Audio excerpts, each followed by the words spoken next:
chers amis téléspectateurs, vous allez intervenir sur la thématique du jour, la sexualité précoce chez les enfants, à qui incombe la responsabilité. Nous allons parler également des causes, des facteurs de risques et tout, des solutions, des conséquences de cette sexualité précoce sur ce plateau. Et vous pourrez également faire vos apports, apporter vos connaissances sur le numéro 96 76 68 68. C'est parti. Roland, bienvenue sur ce plateau à nouveau. Merci Carole Olaye. Alors, c'est quoi la sexualité précoce? Sexualité précoce chez les enfants, je crois que c'est le fait que les enfants s'adonnent au sexe de façon précoce. Déjà, il y a un âge qui est prévu, âge de majorité, 18 ans, quand même, qu'on peut tolérer, et pour que peut-être un enfant puisse aller au sexe, même si là aussi il faut faire attention. Et donc, les enfants qui vont au sexe avant 18 ans, c'est de la sexualité précoce, malheureusement. C'est vrai qu'on me dira qu'au Brésil, la majorité pour aller au sexe, c'est 16 ans, mais ce n'est pas la même morphologie, ce n'est pas le même contexte.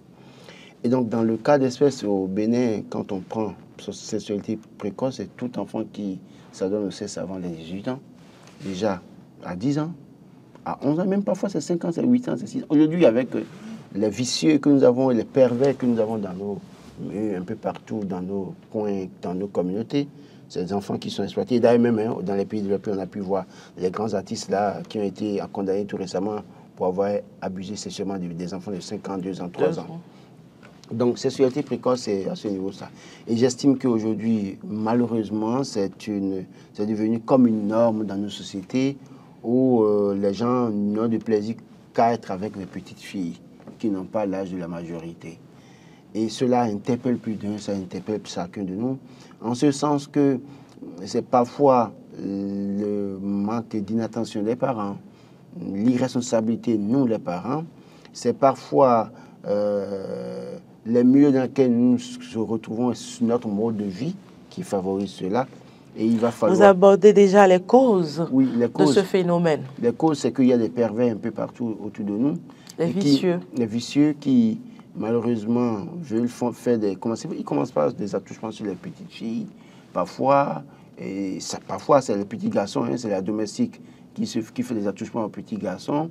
Donc, ça aussi, puisque quand on en parle, on a encore l'impression que c'est seulement les petites filles qui sont touchées par les personnes âgées. Non, il y a les petits garçons également qui sont abusés par des personnes âgées, qui leur font des attouchements et qui leur font faire des choses qu'ils ne doivent pas faire avec leur âge. Donc, il y a cette partie, en tout cas, cette catégorie de personnes que nous avons malheureusement dans nos communautés. Mais il y a aussi notre mode de vie, nos parents. Aujourd'hui, les parents qui font l'erreur de faire peut-être, de tenir des rapports devant des enfants d'1 an, ils ne vont qu'à comprendre qu'ils sont en train d'apprendre quelque chose à cet enfant. La compréhension, l'intelligence des enfants d'aujourd'hui, ce n'est pas notre intelligence du passé. La conscience et le subconscient. Sachez que nous, quand on était nés, il fallait attendre 1 semaine, 2 semaines avant qu'on puisse ouvrir les yeux. Et on allumait une antenne dans la chambre. À côté pour faciliter. Pour faciliter, d'accord. Aujourd'hui, l'enfant naît avec les yeux ouverts et comprend vite des choses. Moi, écoutez, je prends du temps à étudier mon dernier enfant maintenant. 1 an, pratiquement 2 ans. Je prends du temps à l'étudier et je me dis, attention, il y a des choses qu'il ne faut pas faire devant les enfants désormais. Et j'en appelle à tous les parents. Si vous avez un enfant d'1 an à la maison, que vous pensez que c'est un enfant d'1 an, attention. Certains font de dire que c'est peut-être que nous avons des ancêtres. Auditeur Ronnie, bonjour. Bonjour madame, comment ça va? Ça va très bien. Une bonne émission que vous menez, très bien. Merci à vous. À tout moment. À qui ai-je l'honneur, s'il vous plaît? Pierre André. André, vous nous appelez d'où? Beta. Votre contribution par rapport à la thématique du jour? Je suppose seulement l'émission. Ah d'accord. Merci quand même. C'est encourageant, merci à vous. Donc, nous faisons des choses devant les enfants aujourd'hui et ça leur donne des idées de curiosité. Pourquoi est-ce que c'est comme ça? Pourquoi est-ce qu'ils font ça? Moi, je vais tenter ça pour voir ce que ça donne. Qu'est-ce qu'on ressent en faisant ça? Donc nous devons d'abord déjà commencer par éviter à faire certains gestes devant les enfants. Mais en même temps aussi avoir le courage de ne pas fuir le sujet, de ne pas en faire un tabou. Ne commettez pas l'acte devant les enfants, mais en même temps, ayez le courage de ne pas fuir le débat quand ça arrive dans la famille. En parler avec les enfants pour dire ça, oui, mais ce n'est pas bon pour votre âge. Vous le faites, voilà ce que vous avez comme problème. Vous le faites, voilà ce que ça entraîne comme problème. Vous dites ça, l'enfant se remet en cause.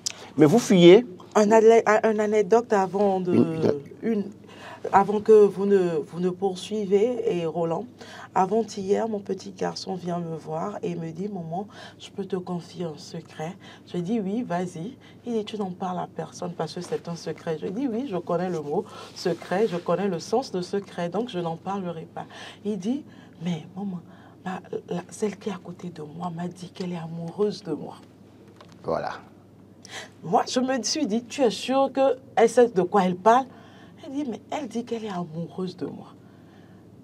Non, ça veut dire que quand il dit que c'est un secret, lui-même, il comprend. Il comprend que ça ne doit pas se savoir. Et il sait que c'est un sujet normalement tabou. Et c'est parce que je fais l'effort de discuter avec les enfants.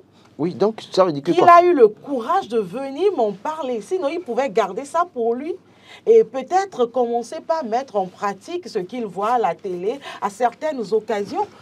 Non, le problème, c'est que vous voyez, la petite fille qui vient dire à votre petit garçon à l'école qu'elle est amoureuse de lui, ou le petit garçon qui va dire à votre petite fille à l'école qu'il est amoureux d'elle, a vu des personnes qui ont dit faire quelque chose du genre et a pris le temps d'étudier.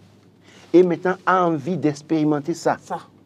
Et vient maintenant chercher un partenaire ou une partenaire pour mettre en expérimentation ce qu'il a vu ou ce qu'elle a vu. C'est pour ça que quand vous préparez votre enfant par rapport à cette situation, l'autre arrive avec le sujet, c'est lui qui lui dit « Non, je ne veux pas ça. Non, c'est pas bon. Ah, on va nous taper. C'est pas bon. » Justement, quand je lui ai demandé qu'est-ce que tu lui as dit, il m'a dit que je lui ai dit « On n'est pas encore grand. » Voilà. On n'est pas encore grand. Donc, il y a cette situation-là qui prévaut aujourd'hui où des petits-enfants s'amourachent, s'embrassent, se touchent et ce n'est pas bien. C'est vrai, des vidéos ont circulé où de petits-enfants, de petits écoliers étaient derrière, se sont retrouvés derrière la classe, leur classe, et étaient en train de s'amouracher. Voilà, donc c'est un risque énorme que nous courons aujourd'hui. Il vaut mieux, quand l'enfant vient avec ce débat, ou, excusez-vous, vous voyez des signes comme ça avant-coureurs, vous devez les faire asseoir pour leur dire, écoutez, attention, ça ne marche pas comme ça. Ne faites pas ci, ne faites pas ça. Et parfois, il faut lancer le débat. Ah oui, toi, tu n'étudies pas à l'école parce que tu as des amis, tu as des amoureux. Et puis, vous posez la question au frère ou à la petite sœur pour savoir comment est-ce qu'ils se comportent à l'école. Ça vous permet de crever l'abcès très tôt. Autrement, vous êtes surpris. Et j'estime que véritablement, maintenant, quand vous éduquez aussi vos enfants à la maison, vous leur parlez régulièrement, il n'y a que quand un enseignant pervers en arrive à déranger votre fille, elle n'hésitera pas à vous parler. Parce que vous l'avez préparé. Psychologiquement. Et l'enfant sait que ce que l'enseignant veut là, c'est pour... Parce qu'il faut lui clairement dire que c'est pour gâcher son avenir. Donc, quand l'enfant sait ça, et que vous avez des discussions franches avec l'enfant, l'enfant est obligé de se confier à vous pour dire, oui, voilà. Donc, nous avons, première chose, nous, les parents, nous avons une responsabilité. Nous fuyons nos responsabilités. Nous ne sommes pas à la maison. On vient tardivement. On quitte la maison à 8h ou à 7h. Et puis, on rentre peut-être à 22h, 23h. Ou même parfois à 2h du matin, les enfants dorment déjà. Vous sortez du boulot à 18h. Vous avez peut-être une maîtresse à Fifadi, vous allez là-bas. Vous restez jusqu'à 22h. Après, vous passez au stade, vous prenez à boire jusqu'à 1h du matin. Et vous laissez la responsabilité à la dame seule. Elle est fatiguée. C'est épuisant. Le papa doit être aussi présent. La présence du papa à la maison dissuade les enfants. La présence du papa. La maman aussi, qui prétexte de ce que son patron, c'est toujours le patron qui l'occupe au boulot là, doit savoir qu'elle a une responsabilité conjugale. Et que suivre les filles, c'est sa responsabilité. Mais il faut aussi dire que certaines mères sont le problème de leurs filles et certains pères sont le problème de leurs garçons. Le père qui n'a pas une vie sexuelle, comment vous appelez, contrôlée, réglementée, montre à son enfant qu'on peut se promener n'importe comment de fille en fille et faire ce qu'on veut. Et la mère qui n'a pas une vie sexuelle contrôlée, maîtrisée, montre à sa fille qu'on peut se permettre tout avec son sexe. Non. Donc, chacun de nous avons nos responsabilités. J'estime que la responsabilité, elle est partagée. Chacun de nous, nous devons pouvoir nous regarder dans la glace, comme il dit, dans le miroir, et dire, mais quelle est ma responsabilité dans l'éducation de cet enfant? Mais Roland, nous ne voulons pas seulement situer les responsabilités sur ce plateau. Il faut dire également qu'il y a certains facteurs sociologiques qui facilitent la recrudescence du phénomène aujourd'hui. Oui, il y a la pauvreté. Il y a la pauvreté qui amène certains parents à ne plus contrôler leur petite fille parce qu'un cul d'âme dans le quartier a de l'argent et invite votre petite fille à la maison chaque fois. Ça va, ma chérie, ma chérie. Écoutez, moi j'ai dit clairement à un ami un jour qui s'est permis de venir chez moi appeler ma fille, ma chérie, ma chérie, ma chérie. Mais écoute, c'est pas ta chérie, c'est ta fille. C'est comme ça que vous commencez après, quand le papa n'est pas là, vous lui donnez des biscuits, des bonbons, vous commencez par les mettre sur votre cuisse et puis bonjour les dégâts. Beaucoup d'amis ont fait ça aux enfants de leurs amis. Beaucoup, oui, il y en a plein, plein. Qui ont commencé par dire ma chérie à leur fille, et la fille a placé confiance à ce monsieur. Après, vient, on la prend dans les bras. Après, papa n'est pas là. On dit ça va, je viens te... Des gens se permettent même d'aller dans les écoles des enfants de leurs amis pour aller chercher les enfants. Pour sur quelle base? Tu n'es pas chauffeur de mes enfants. Et j'ai dit à mes enfants, personne ne vient vous chercher à l'école, qu'il soit mon ami. Vous lui dites non, on rentre à pied. Pourquoi? Parce que là aussi, c'est un terreau favorable. Parce que les gens surfent sur votre naïveté ou votre ignorance parfois, ou votre pauvreté parfois. Le monsieur a l'argent. Moi, j'ai connu un monsieur comme ça dans mon quartier à Gamanin par le passé parce qu'ils ont l'argent. Toutes les petites filles enfants de pauvres, ils couchaient avec les filles n'importe comment. Parce que les parents, compte tenu de leur pauvreté, sans dignité parfois, et puis, tonton qui quand même, ouais, il te brûle tonton. Et tonton se permet de faire tout la maison. Les filles. Oui, tonton perce les filles, malheureusement. Et donc, c'est bien dommage. Si un ami vient chez vous, il commence pas à appeler vos enfants chérie, chérie, il faut refuser. Ce n'est pas ta chérie. Nous sommes de la même génération, donc mon enfant, c'est ton enfant. Il faut commencer par là en même temps. Il y a également le mariage précoce. Oui, mais parce que les enfants n'ont pas encore l'âge de se marier. Oui, le mariage précoce, il y a certaines cultures qui acceptent cela. Oui, et qui prônent le mariage précoce, c'est une réalité qui existe sous nos cieux depuis des années et je crois qu'on travaille à éradiquer ça. Mais on parle aujourd'hui de la sexualité précoce qui, au-delà de tout... Justement, la conséquence directe de ce mariage-là... Bonjour. Amis téléspectateurs en ligne, bonjour. Je vais très bien. À qui ai-je l'honneur, s'il vous plaît? Monsieur? J'ai du mal à Monsieur vous Augustin, c'est ça? Hein? Nous entendons de Tocan simplement, nous n'entendons pas le nom. Allez-y quand même pour votre contribution. Oui, c'est monsieur Augustin Arwandinou. Voilà. Bienvenue sur ce plateau alors. J'aimerais dire à monsieur Roland d'aller d'affaire avec son véhicule. Et que je l'encourage très très fort parce que la vérité a merci sur terre. Donc, il n'y a pas ce jeune qui va oser venir sur un plateau, aller ici. C'est rien que des hypocrites dans la société. Merci beaucoup à lui. Bon courage à lui. Merci, M. Arwandinou, mais on aurait aimé que vous prononciez sur le sujet de l'actu décalé. L'actualité de l'actu décalé. La sexualité précoce chez les enfants ou l'adolescent.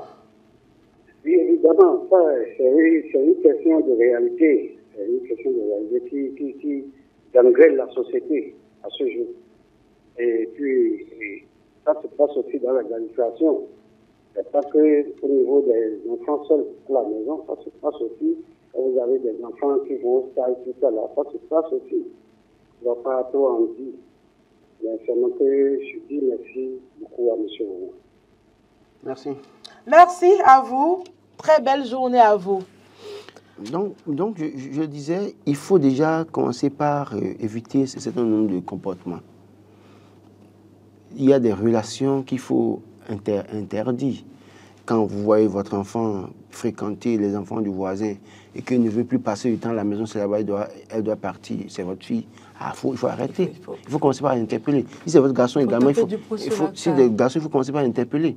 Parce que c'est vite arrivé où la sexualité précoce entre les enfants en arrive à donner plus envie à la petite fille. Parce que, bizarrement, quand elle prend goût à un moment donné, elle a envie d'être satisfaite davantage. Et donc, elle s'ouvre peut-être aux personnes plus âgées qu'elle. Elle tombe enceinte et c'est vous qui payez les prix forts. C'est ça. Donc, nous devons, nous, parents aussi, à un moment donné, commencer par prendre nos responsabilités. Je le dis haut et fort, si un ami vient chez vous, appelle vos enfants chéris, chérie, veut. Non, il faut penser. Parce qu'aujourd'hui, les pervers, on ne les voit pas, on ne les remarque pas, en tout cas, à l'œil nu. C'est avec le temps qu'on constate que la personne qui est à côté de vous, c'est celle-là qui détruit votre famille, malheureusement. Donc, il faut faire ce travail vraiment autour de soi. Même déjà entre les enfants, nos propres enfants également. Oui. Il y a des enfants entre frères qui vont à l'acte sexuel précocement. Et il faut le dire, il faut le reconnaître, les chaînes internationales, ils y ont pour quelque chose. Oui, j'ai envie, par exemple, quand vous pouvez parler des enfants, des frères et sœurs à la maison, quand la fille va expérimenter ça dehors, et que c'est après ça que vous, parents, vous découvrez ça, et que vous l'empêchez de continuer dehors, le besoin est là. Et un travail psychologique n'a pas été fait. Elle a tendance à se tourner vers son frère pour expérimenter ça. Et le frère aussi, étant un homme qui a tous ses sens, parfois le besoin vient et lui aussi se met dans le jeu. C'est pour ça que oui, il faut vraiment aussi faire le travail à ce niveau. Maintenant, les familles recomposées également. Voilà. Attention, là aussi c'est le grand danger. Quand vous avez des familles recomposées, il faut faire aussi très attention à ce phénomène-là, parce que c'est très vite arrivé que le garçon de l'autre couche avec la fille de l'autre, et que bonjour les dégâts. Quand il y a des familles où c'est arrivé, où c'est question de grossesse, maintenant qui porte la responsabilité? Le papa de l'autre serait, pourriez-vous avoir le courage d'aller dire au papa de l'autre que votre fils a enceinté sa fille? Sa fille. Ça pose problème. Donc, il y a ça que nous devons aussi travailler à régler. Et il faut maintenant surveiller. Surveiller, et quand il faut faire un travail de fond. Moi, je continue de dire, le travail de fond, c'est déjà de parler aux enfants suffisamment.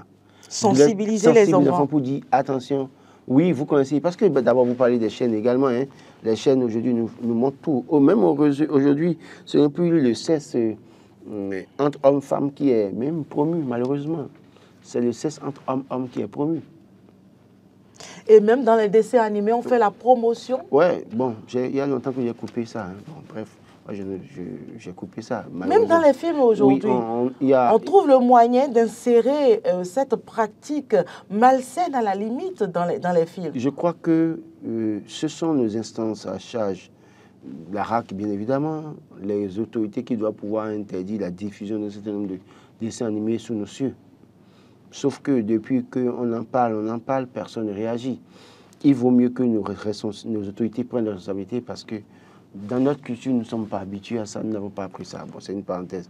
Mais j'estime aussi que oui, comme vous l'avez dit, dans les films, à plusieurs reprises, je suis rentré pendant les vacances, voir mes enfants en train de suivre des films romantiques. C'est-à-dire, si je rentre là, c'est des films dans lesquels les gens parlent d'amour, s'embrassent, que eux tous sont en train de suivre. Et à un moment donné, j'ai regardé un peu, j'ai dit, mais tiens, pourquoi ça? J'ai interpellé.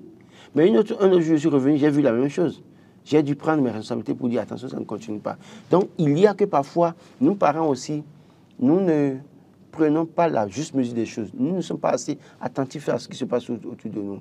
Nous devons pouvoir faire très attention. Quand nous allumons la télévision et que nous suivons un feuilleton, et que vous voyez que les gens commencent à s'embrasser, essayez de regarder les créations de chaque enfant. Les enfants détournent déjà le regard. Voilà. Parce qu'ils ont conscience qu'ils ne doivent pas être là, qu'ils ne doivent pas regarder ça. Mais moi il ne sert même à rien de changer systématiquement la chaîne. C'est les emmener à faire ce que nous ne voulons pas.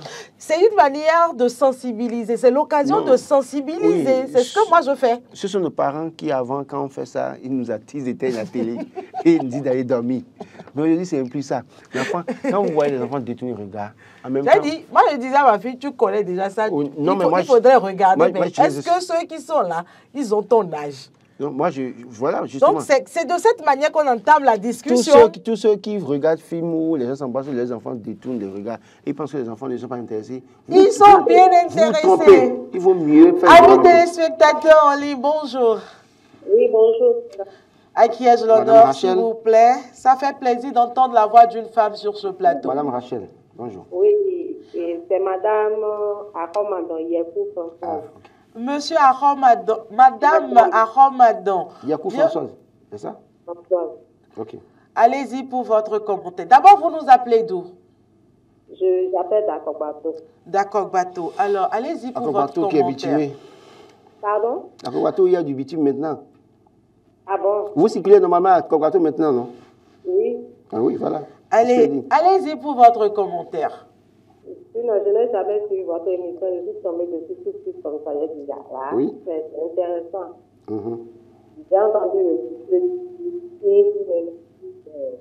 je n'ai pas regardé les films animés, tout ça. Moi, c'est trop pour moi.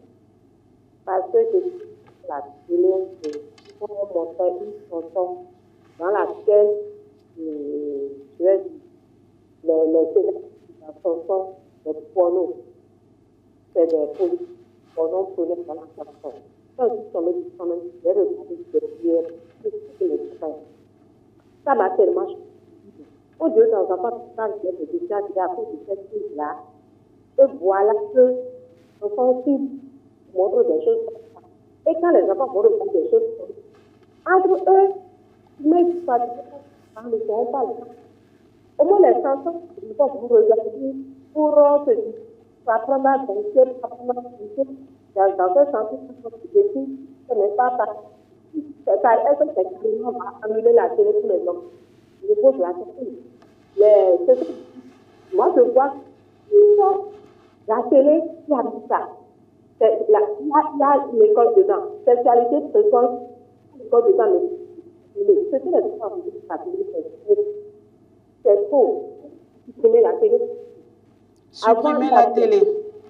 Avant, il y avait les télévisions blanc-noir qui fonctionnaient à partir de 8 h, 19 h, et c'est les jours.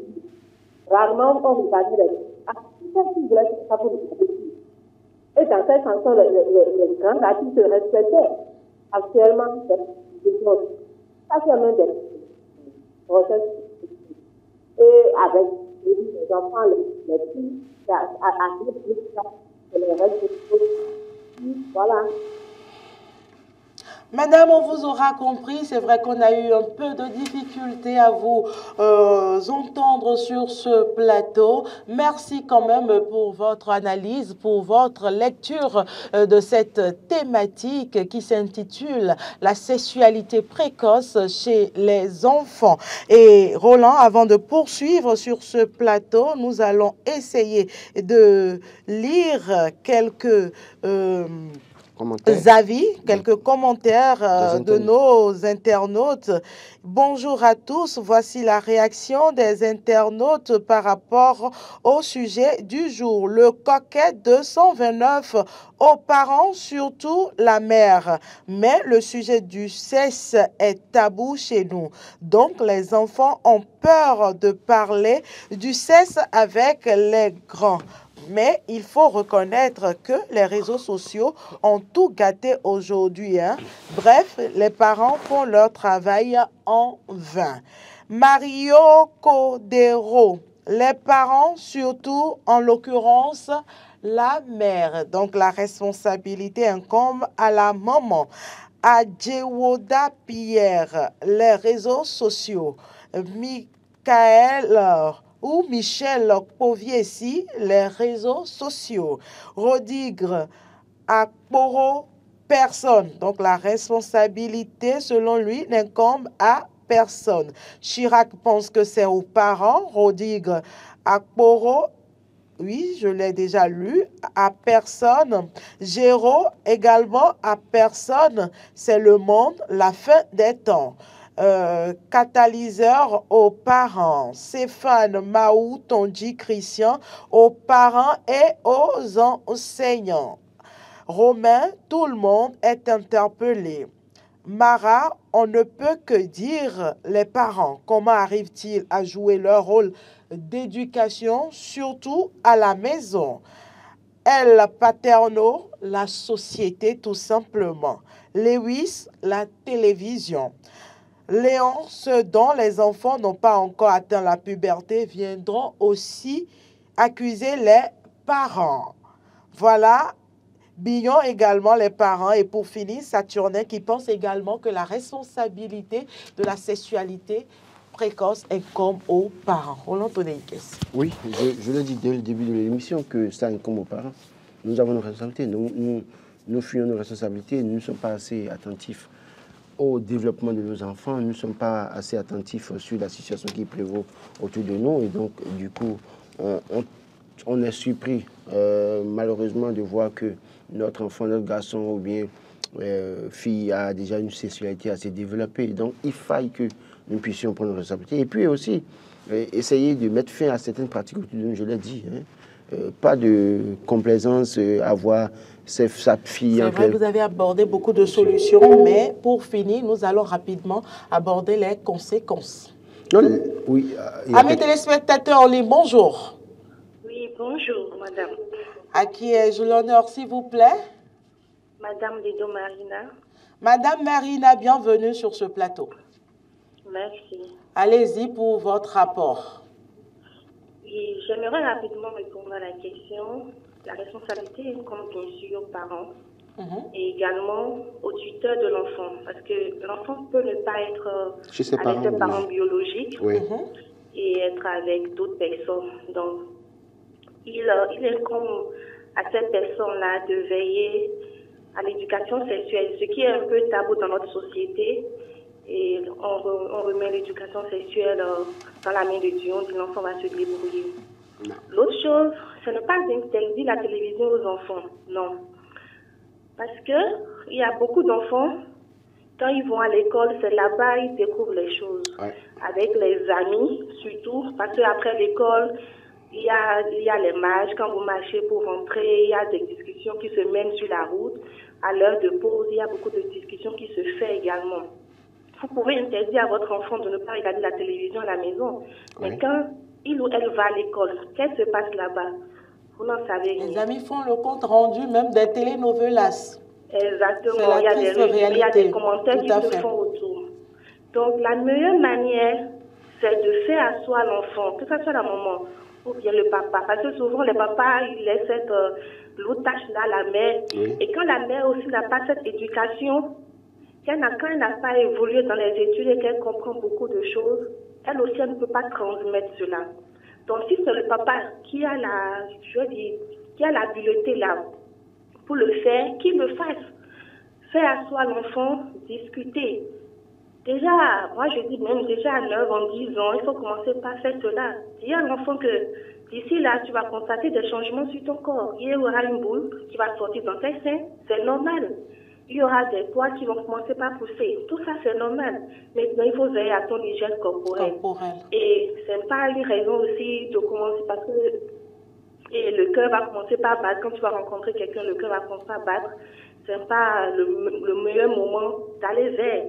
Donc, moi, je demande aux parents de vraiment faire ce travail-là. C'est vraiment lourd, mais il faut le faire pour que nos enfants soient plus sécurisés, vivent pleinement leur vie.